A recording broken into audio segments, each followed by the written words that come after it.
communism and capitalism, and the fate of the entire world was at stake. Behind a wall of secrecy, the Soviets amassed a weapons arsenal and top-secret nuclear bases, unlike any on the planet, all hidden underground. The U.S. could only imagine what was going on here. But now that the Iron Curtain has been lifted, we can finally see how close we truly came to nuclear holocaust, to the end of the world. Ukraine's port city of Sevastopol was at the front lines of the Cold War for almost 40 years. But because of its strategic location on the Black Sea, it had been a virtual fortress city for over 800 years.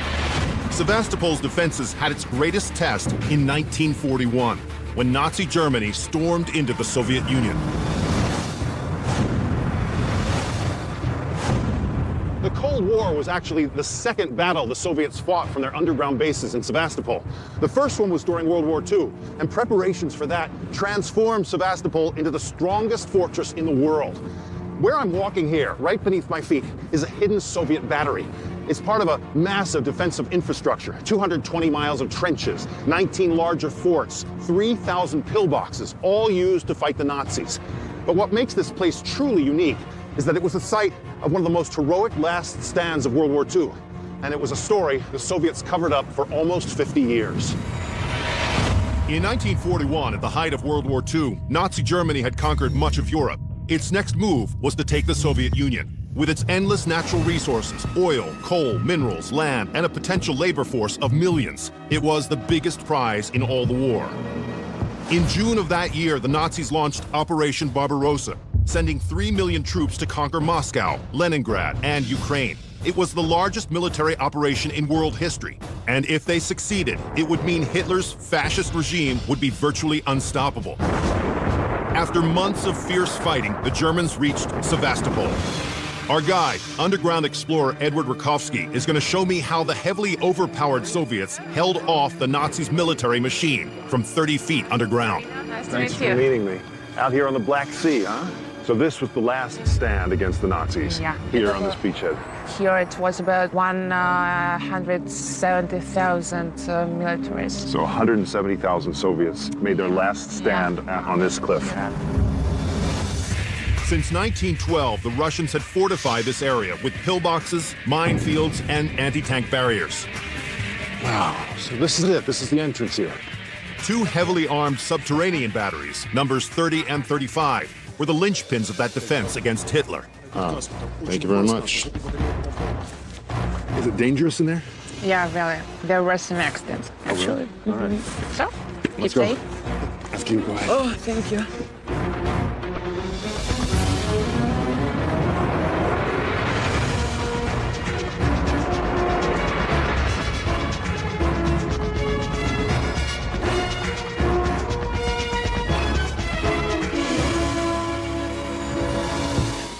Surrounded by one of the largest military forces the world has ever seen, the Soviet troops inside Battery 35 knew they may not be coming out alive. Check it out. Look here. You can see down into the further reach down there. Oh, yeah. Look at these corridors. They go down forever on both sides. Oh, yeah. Look at this place. At the onset of World War II, Hitler had declared all Slavic peoples, including Ukrainians, Untermensch, or subhuman. Like the Jews in Europe, they were destined for the same genocidal treatment. So for the soldiers inside this bunker, surrender was not an option. Built of steel-reinforced concrete, Battery 35 is divided into more than 70 different rooms. Command centers, barracks, kitchens, an artesian well, storage, and a medical center, all stretching down 2 levels below the surface. Of all these facilities, the most crucial were the 2 massive gun emplacements. Each turret weighed 1,360 tons, was protected by 15-inch thick steel plating, and had 2 barrels. The turrets could swivel 360 degrees and fire off a shot every 40 seconds. The guns were loaded with a double shot of gunpowder to give them a range of nearly 30 miles. But the Nazis had an even bigger, more powerful gun, the heaviest artillery gun in the world. It was called Dora. It was taller than a 3-story building and could lob shells weighing up to 7 tons.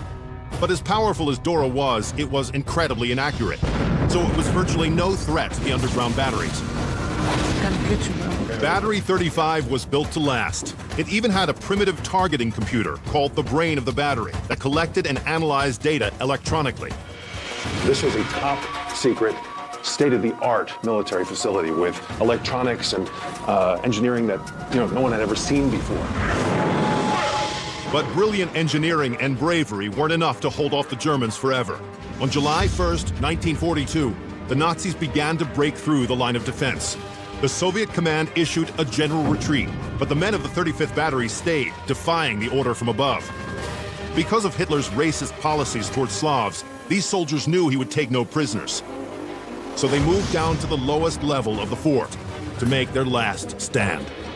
Wow, you can really see down here. Look at this. That's the level below that we're going down to. Oh my goodness, we got to do some rubble climbing here. All right, I'm coming down. For over 2 weeks, German bombers had swarmed overhead, dropping firebombs and poison gas into the bunker's ventilation shafts, trying to wipe out the men cornered inside. Look, this is the old ventilation system here, all rusted out.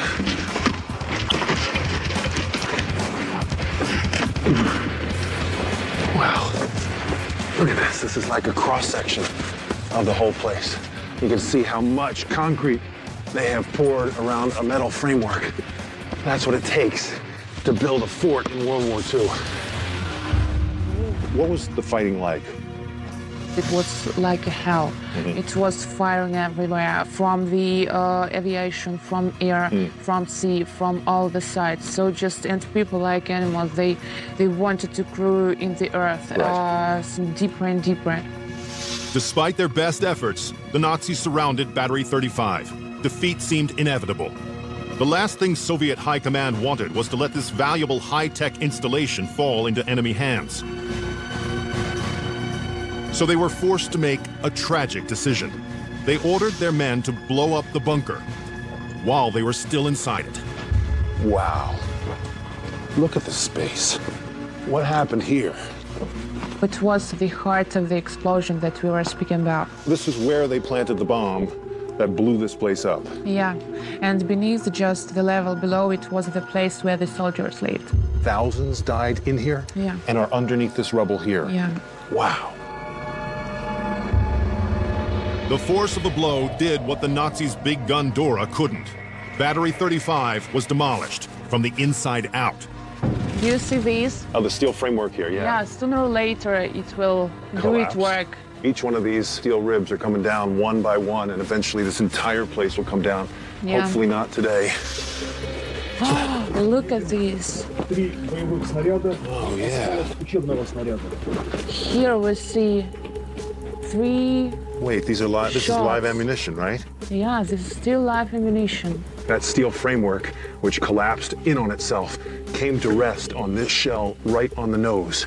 Inside this shell, 60 kilos of high explosive. You're looking here at a remnant of the summer of 1942, the day that thousands of Soviet soldiers died inside this bunker right under our feet.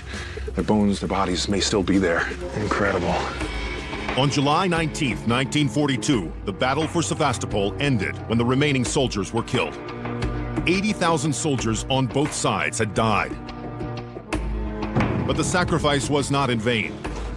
The Nazis were never able to occupy the Soviet defenses, and the long, brutal battle had left them badly weakened. They were forced into a dogfight. By December, they had reached the outskirts of Moscow, but the Russian winter was closing in on them. Hitler's army was doomed. This is a really holy place for us.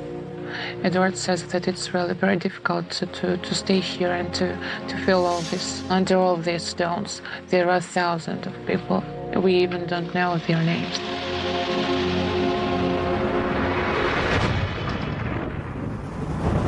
Up next, while Sevastopol was fending off the Nazi war machine, Ukraine's capital, Kiev, was digging in for the largest encirclement battle in history from a 45-mile-long bunker system 30 feet underground. Oh, man, look at that. This is how you fight the Nazis, underground. And later, in the Cold War era, this tiny town concealed a top-secret submarine base, a vital weapon in the Soviets' nuclear arsenal. This channel would have been guarded by KGB officers who are under orders to shoot on suspicion. Ukraine suffered the world's worst recorded nuclear accident at Chernobyl. The explosion sent radioactive contaminants out over 3 continents.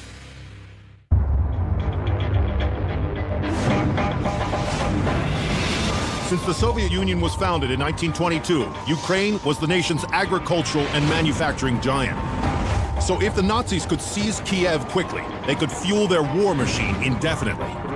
In the summer of 1941, Hitler and his Nazi army had launched the largest military campaign in history. Their goal, take Moscow and tap the Soviet Union's endless resources, a huge step toward global domination.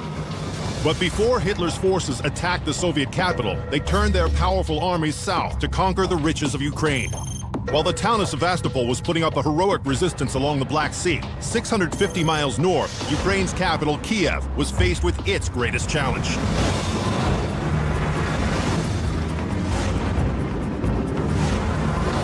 By the summer of 1941, Hitler had stormed across most of Europe and focused his military might on Kiev. In August, the Nazis surrounded the city. The Battle of Kiev would become the largest encirclement battle in history. Now, to protect the city and the free world from Hitler, Stalin had constructed a 45-mile-long line of defense, laced with 250 bunkers, all buried beneath a fortification right here outside of town that was built 800 years earlier.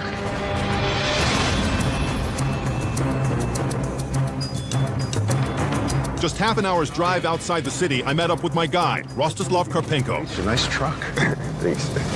Who took me to the spot where the battle for Kiev began.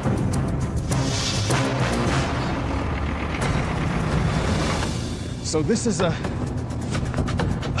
blown-up bunker. Yes, this is only concrete bunker. 800 years before these bunkers were built, there was another line of defense on this very spot. A long earthen rampart that followed the curve of the Irpin River. It was a vain attempt to keep out the Mongol army. When Joseph Stalin commissioned new defenses for Kiev in 1928, they followed the same path as the old wall. 250 bunkers forming a 45-mile arch around the city, all connected by a vast underground of tunnels. A decade later, these bunkers were all that stood between 3 million Nazi troops and Kiev. Through this forest, a half an hour's drive from here, is Kiev, the target of their attack. The Germans, the Romanian, Italian armies are all coming through these fields, across this river. Luftwaffe is attacking as well. These bunkers are here to defend, but the defense line was strong enough to hold that army off for 2 months. When the Germans couldn't punch through the line quickly, they encircled the entire city, trapping all 660,000 Soviet troops. Cut off from supplies, the men here knew their situation was hopeless. There were hundreds. But they fought on as long as they could. This is one of the most biggest bunkers in all the line. I see. Metal concrete. This is the entrance. Okay.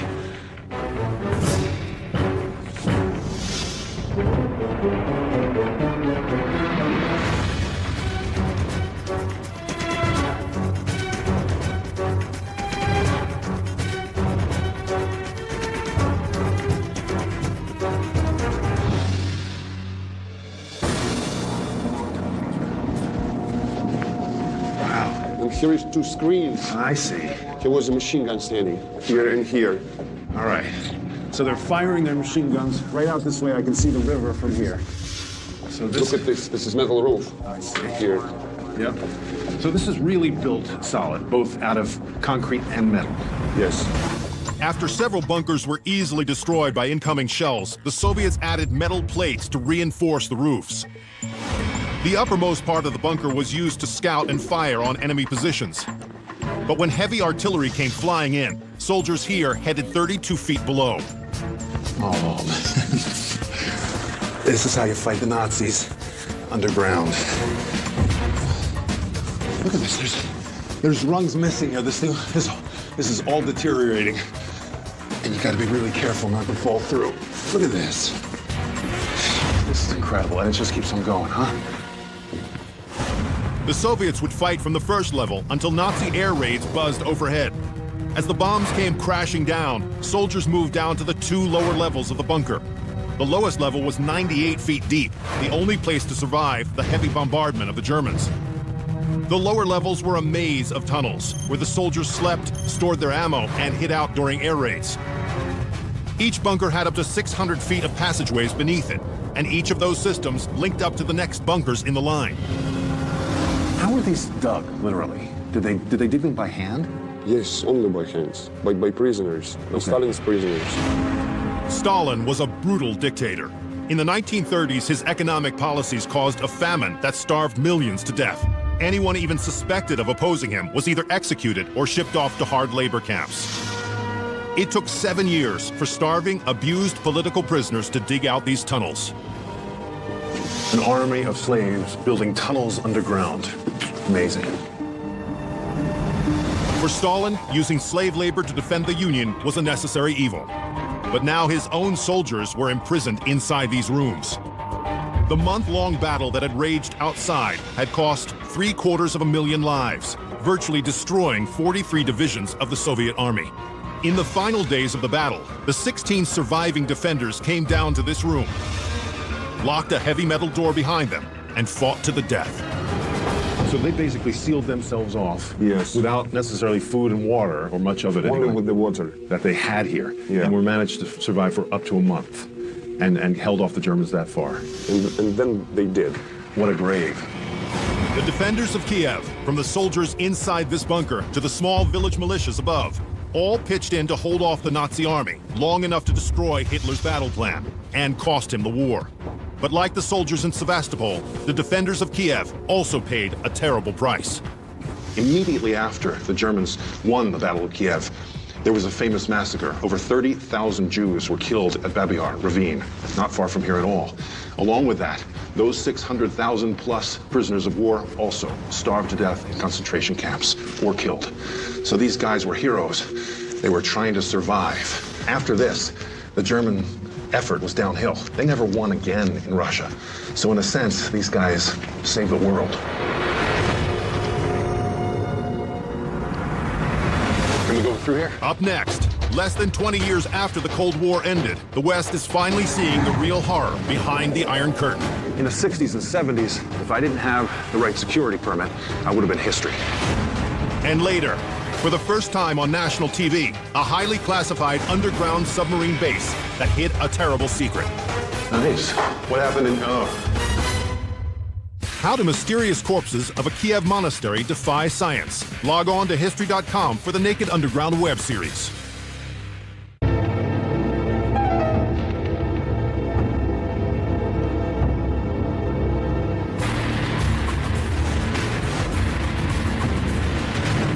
After the devastation of World War II, two superpowers emerged on the world stage: the US and the Soviet Union. In a struggle for world domination, these former allies would soon become bitter enemies, beginning a struggle that lasted nearly 50 years, the Cold War. It was a high-stakes game of nuclear chess. The Soviet Union began building countless top-secret bases across the country, but when Turkey, over 200 miles across the Black Sea, joined NATO in 1952, the coast of Ukraine became the front line of the Cold War. And the town of Balaclava dug out a massive base directly beneath it.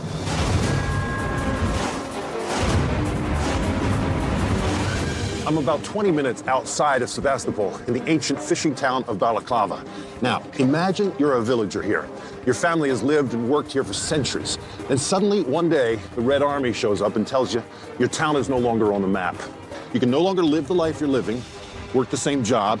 Essentially, you won't even exist. Your life, your family, your town now belongs to the people. Well, for 150 villagers here, that's exactly how it went down. And whether they knew it or not, they were now the labor force behind one of the most heavily fortified and highly secretive military bases in the world. Not only were the US and its NATO allies oblivious to the size and scope of the project, most Soviets were unaware of what was going on in their own backyard. There was a wall that ran right from here all the way around town that not only kept people from leaving, it also kept them from looking in. You could be thrown in jail just for taking a photograph. The small town had transformed into an army camp, and its citizens were now part of the Soviet military machine. During the Cold War, the townspeople who lived here used hidden entrances into the underground base, and the submarines came through here. This boat is one of the few ways into the Balaclava nuclear submarine base. But first, look over this wall at the sheer rock face. It conceals this entire secret base inside. It's dug right into the mountain, 400 feet below ground. In 1993, this base was decommissioned, and the submarines and nuclear weapons were removed. But deep inside are remnants from an age when nuclear war was a gloomy reality.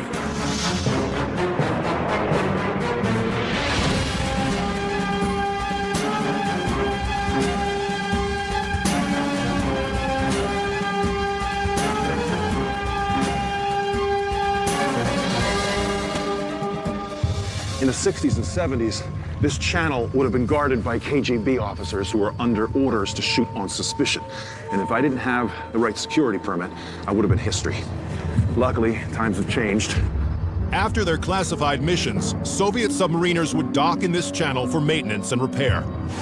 During the Cold War, there were 50 Soviet submarines stalking American and NATO ships in the area. Those subs, capable of starting World War III, quietly cruised into this man-made channel and disappeared from the eyes of the U.S. and its allies. Oh, look at the size of this whole structure. This 2,000-foot-long channel was just the tip of the iceberg. Hello there. Without an expert, it's hard to navigate the submarine base, so I arranged to meet a captain in the Ukrainian army, Oleg Harishkish, and his translator, Yulia Kapkina. How are you? Thanks for meeting me. The main channel is 26 feet deep, running 400 feet underground. It's big enough to hold 9 subs at a time. The base covers almost 4 acres. A central channel about 1/3 of a mile long arcs around from the harbor entrance to another opening that spills directly into the Black Sea. From the submarine channel, a corridor leads back almost 1,000 feet into the mountain. The inner chamber was protected by massive airtight doors. Wow, these are huge. The doors maintained climate control in the nuclear arsenal, and in the worst-case scenario, would help contain a radiation leak or an accidental explosion. Look at the hardware in this thing. I mean, the hinges alone are enormous, but the door is 2 feet thick at least. 10-ton door here, one here as well, and that's only half of it. Here is another huge door that closes. This would be the exit door if you were working inside the nuclear chamber there. All right, let's head down. 150 men and women from the town above were hidden inside this secret Soviet base. Overnight, their lives had changed, and their world was now underground, on the front lines of the Cold War. The threat of nuclear war was simmering thousands of miles away on American shores. And inside the Balaclava submarine base, it's apparent those fears were all too real. For civilian workers inside the base, there were dangers around every corner. They were careful to stay away from certain restricted areas. Going down the wrong corridor could be considered an act of treason, warranting a severe punishment. Let's go in here. Right down. Look, you start to get the idea of just how massive this whole plant is when you start poking around in all these rooms. It's only, in our lifetimes that this was all functional. Deep inside the classified submarine base, past the main channel and through the entrance to the inner chamber, the base had its own arms factory. So these rooms were needed in order to test and prepare the torpedoes. Then they were loaded onto the special hand truck. There was a turntable here in that place, and the torpedoes were delivered to the water channel. I got you. So this is the main room down here? The arms factory produced enough firepower to wipe out an entire fleet of the U.S. Navy. But there were deadly side effects of building their arsenal. Nice. What happened in, so radioactive in here. So we're really looking at not just a maintenance center for submarines, but this is also a factory, a weapons factory, essentially. There were several submarines which were already ready to strike back. There were special weapons, including the nuclear ones. About 50 warheads were kept here. Villagers who worked in this radioactive weapons factory had virtually no military experience, so schematics were drawn as guidebooks for assembling the torpedoes. What is this? It's a special scheme, how the torpedo was prepared for the workers. So this whole thing is basically a cross-section of a torpedo. This is what it's delivering. This is the warhead, the nuclear warhead on the tip. So it's basically an instruction manual. Once assembled, the torpedoes were put onto handcarts and brought down a long corridor where they were loaded into the subs. This tunnel was needed in order to deliver the nuclear weapon to the water channel. Then this weapon was loaded onto the submarine. I see. So these railroad tracks that are at my feet here, this is what they would, these are hand carts essentially. Yeah, they were hand carts. Pushing down the nuclear warheads. The earliest Soviet torpedoes capable of carrying a nuclear warhead had no built-in homing device, just a small battery-powered engine at the rear and a 675-pound warhead at the front. During a sea battle, the torpedoes would have been loaded into firing tubes through the breech door, which was then locked behind them. A valve was opened to let water into the tube, equalizing the pressure with the sea outside. When the torpedo was fired, it could travel for 11 miles before running out of momentum and power.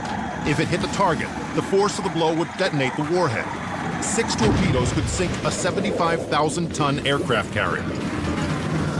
The workers in this top-secret subbase have been drilling for this very scenario, but launching a torpedo at a U.S. or NATO ship would mean World War III, and they'd have to be prepared for payback. Up next, workers inside this top-secret base were preparing for nuclear war, but living through it is a whole other story. So enough to put 3,000 people in here for 30 days while a nuclear war raged outside.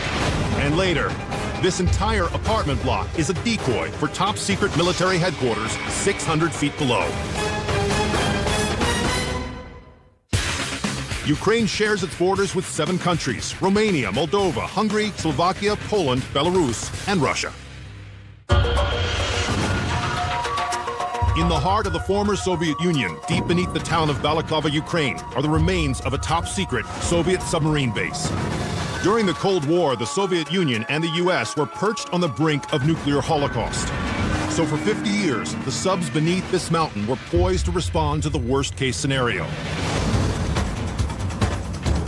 Captain Oleg Harishkish and his translator Yulia Kapkina had already taken me through the tunnel where workers assembled torpedoes capped with nuclear warheads and loaded them onto submarines, which could be sent on missions that would begin World War III.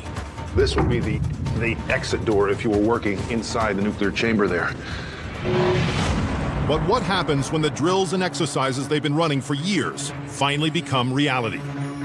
In the worst-case scenario, the base suffers a direct hit from a nuclear bomb. World War III has begun. Wasting no time, workers would rush back to the deepest part of the submarine base, almost 1,000 feet inside the mountain, to a nuclear-proof bomb shelter.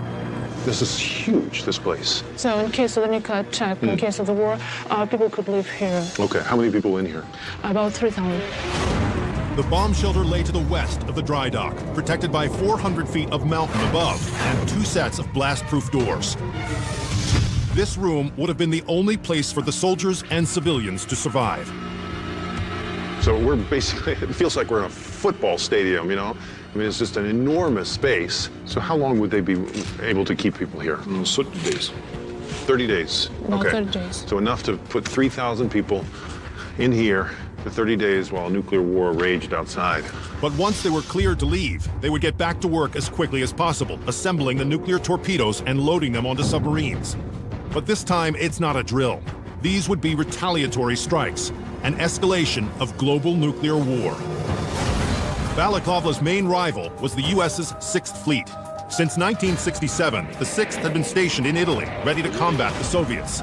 It's still one of the most formidable naval fleets in the world, with 40 battleships, 175 aircraft, and 21,000 military personnel. If the Soviets wanted to combat the powerful 6th Fleet, this underground base had to keep running, even during a nuclear war. When World War III broke out, Soviet subs loaded with nuclear bombs would have to be sent out from this channel. The main submarine channel was 1/3 of a mile long, with one entrance into the harbor and another into the Black Sea. Running constant missions during the battle would cause incredible wear and tear on the Soviet subs. So when they returned, they would enter from Balaklava Bay and then would be towed into the dry dock repair area. So I'm standing here next to a huge Soviet submarine in dry dock, and the support mechanisms I can see just through the water are submerged still down here. And there's just teeming humanity around here doing maintenance, welding torches, etc. With nuclear war raging above the base, this desolate cavern would have been swarming with crews repairing submarines as officers loaded them with nuclear weapons 24 hours a day. Throughout the Cold War, countless secret missions were supplied and stocked from this channel. All throughout the year, this place was just working all the time. Yeah, it was working all the time. Any submarine that needed a pit stop came here. The main channel was U-shaped, so the subs could enter from the south, get serviced inside, and then exit without ever having to turn around. The Black Sea. Ah, look at that.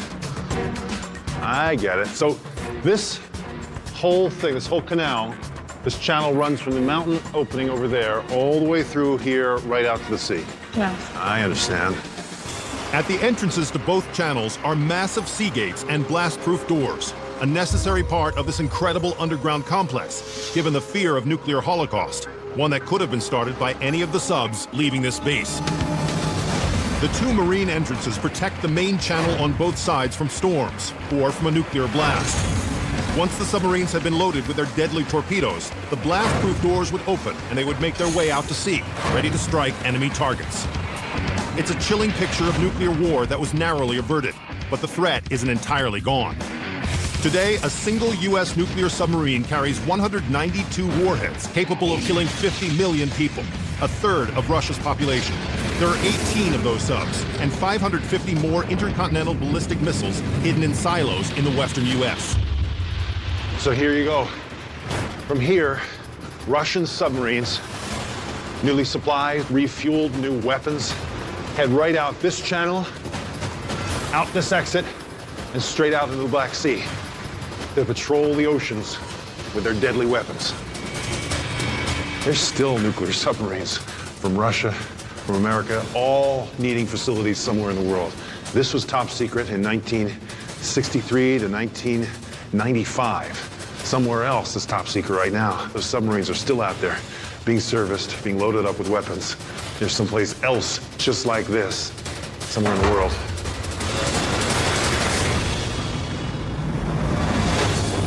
Up next, when nuclear warfare loomed over the world, the Soviet elite built an impenetrable fortress deep underground. Not very well explored. Everywhere up here, there are holes that you can fall straight from here, from the 5th level, all the way down to the 1st level. Oh, yeah. Whoa. Wow. How do mysterious corpses of a Kiev monastery defy science? Log on to History.com for the Naked Underground web series.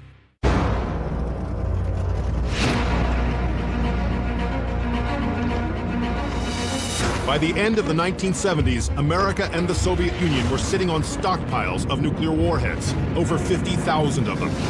And while the two superpowers tried to negotiate a way back from the brink of destruction, both prepared for the worst.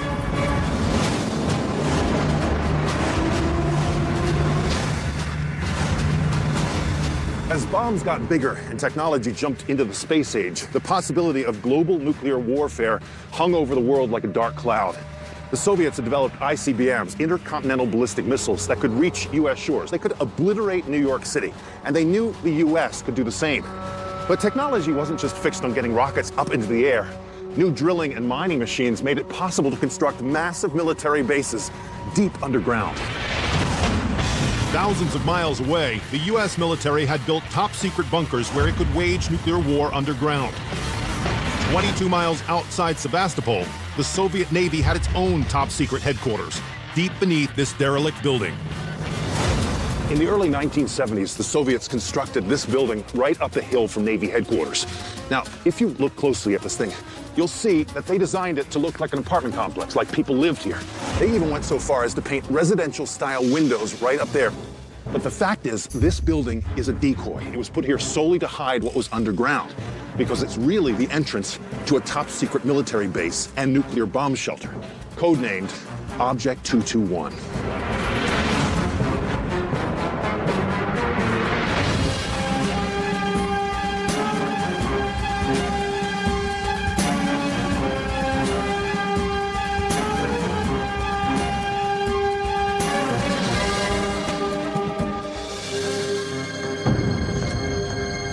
There you are. I met up again with Edward and Marina, who were going to lead me through this huge, hazardous wreck. So this is Object 221, Yeah. And the entrance down here? Yeah. Now, how far into the mountain do we go? How long is this tunnel? About 1 mile. About a mile underneath. Object 221 would house 70,000 officers from the Black Sea Fleet and elite Communist Party members in a nuclear attack. This location was picked because it was halfway between Sevastopol, the main base of the Black Sea Fleet, and the summer residence of the Soviet government. Object 221 was designed as a post-apocalyptic housing project. 2 5-story buildings connected by a 4-story building in between. All of this more than 600 feet below ground. The buildings were made of a steel-reinforced concrete, and every surface was covered with metal sheeting. The sheeting was supposed to provide extra support and block electromagnetic pulses from a nuclear explosion that can fry exposed electronics. It covered over 250,000 square feet, more than 3 times the footprint of the Empire State Building. Oh, okay. Oh, here's some rock. nice. So this is what they were digging through to create this tunnel. Yeah, they even couldn't dig. The only way to take it out was just to explode. I see. So this was where they put the dynamite. Yeah. Soviet officials set up a dummy mining operation nearby as a cover story for the noisy blasting and tons of debris being trucked away. In the event of a nuclear attack, Soviet VIPs would have raced through this tunnel, curved to minimize the shockwave of a nuclear explosion. Then they would head for these doors. Look at all these portals, all these doors. This is the way in. This is the entrance here. Whoa, this is a huge room. Yeah, actually, it's not one big room. Here, there were a lot of different rooms. This room used to be divided into several sections, but in 1992, a Russian mobster bought this entire complex for just $5,000 and made a fortune gutting it. It is seen how they cut off the metal. When these looters came up here, I mean, Mafia basically cut out all these metal walls, removed them for scrap metal. The looting turned 18 years of labor into a crumbling ruin, practically overnight. But just 30 years ago, it was the perfect place to survive the end of the world. It included a cistern for water, a 600-foot ventilation tunnel, a massive radio antenna, and even a 500-seat movie theater. So they're showing movies right out of here. So even though this looks rusted out, like it's an old battleship almost in here, this was actually not even 20 years ago, a state-of-the-art communications facility. You had the most important party officials and military officers down here. They had to stay in touch with the outside world. All the high-tech equipment is gone, and most of the floors, walls, and stairs. Even though the basic structure is stable, it's still a dangerous place to explore. Oh, look at this. Oh, you can see the whole place. The only way to get to the upper levels was to climb on the crumbling wall. It's dicey at best, so we climbed up one at a time.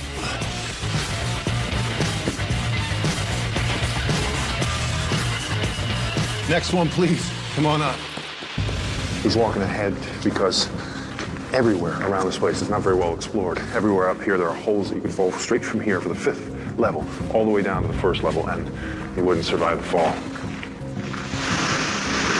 Oh, yeah. Oh. Whoa. Wow. Object 221 was built to last through a nuclear attack, but it couldn't survive the end of the Cold War. In 1991, the Soviet Union was dissolved. 1 year later, this place became a scrapyard for the Russian mob. So all this effort goes into this place, fortunately, for naught. Locked behind a shroud of secrecy, countless underground bases like Object 221 were built in the Soviet Union. The Iron Curtain has been lifted, revealing the terrifying reality of how close we really came to nuclear annihilation. Decommissioned Soviet bases like these may seem like relics of the Cold War, but to this day, both the US and Russia have vast nuclear arsenals capable of global destruction.